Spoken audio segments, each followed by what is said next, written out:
A few weeks ago, the billionaire investor Chamath Palihapitiya said on his podcast that nobody cares about what's happening to the Uyghurs.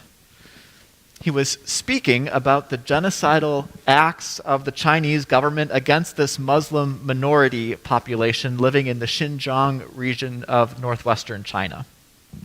Governments around the world have condemned the incarceration of over 1 million Uyghur Muslims in internment camps, and many countries have staged a diplomatic boycott of the Beijing Olympics to protest these human rights abuses. Commenting on this situation in his podcast, he said, "Nobody cares." He went on, "Of all the things I care about, yes, this is below my line." His provocative remark sparked a fierce backlash. People everywhere said, "Whoa, whoa, whoa, hold up. How can you say that?" He eventually walked back his comments, admitting that human rights abuses matter wherever they occur. But it was too late. He had said what he had said. The interesting thing is that it actually sparked an important conversation. I really appreciated an editorial that appeared in the most recent issue of the Christian Century magazine.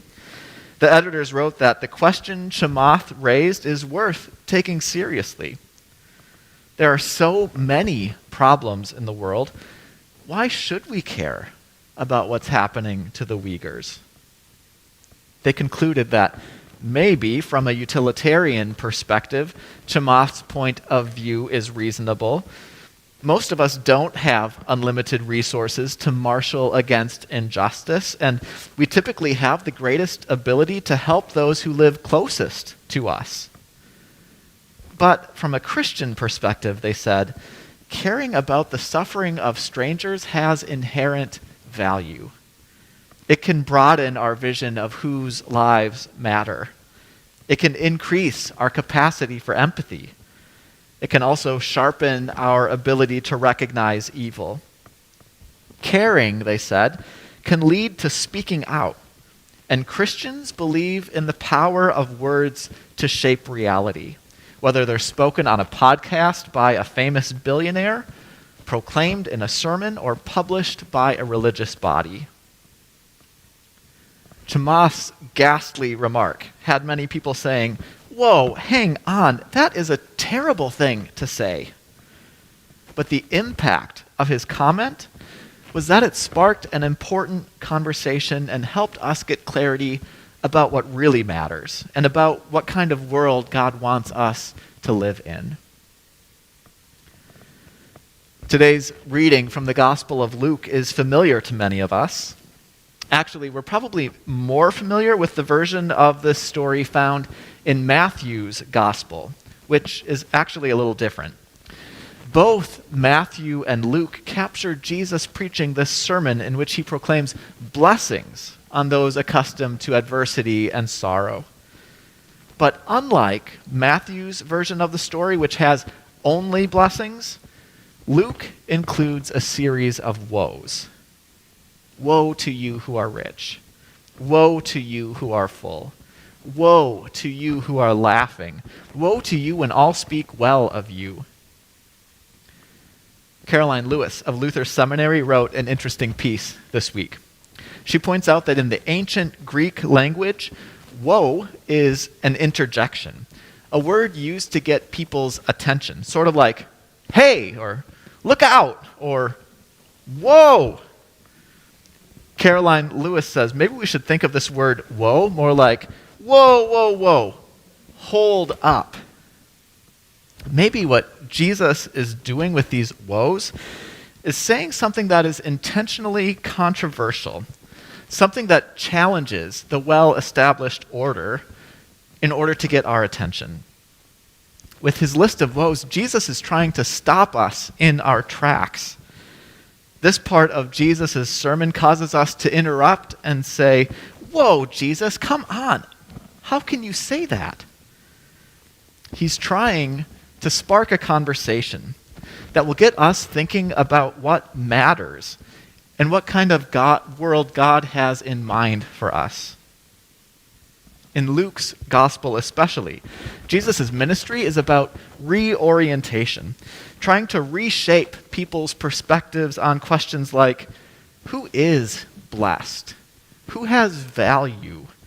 Who is respectable? Who should we look up to? Later in Luke's gospel, Jesus is going to tell a series of provocative parables that will cause his listeners to say, whoa, whoa, whoa, hold up. Parables that are intended to reorient people to a new way of seeing things, and most of all, to get clarity about what's most important. With this list of woes in today's gospel reading, I think Jesus is really just trying to shake things up, to make us question our assumptions and ponder what really matters. A few of you this past week shared with me an op-ed published in the New York Times by Tish Harrison Warren, who's an Anglican priest. The title of the piece was, Why Churches Should Drop Their Online Option. And let's just say that among my network of clergy friends and other church people, the overwhelming reaction to this piece was, whoa, whoa, whoa, hold up.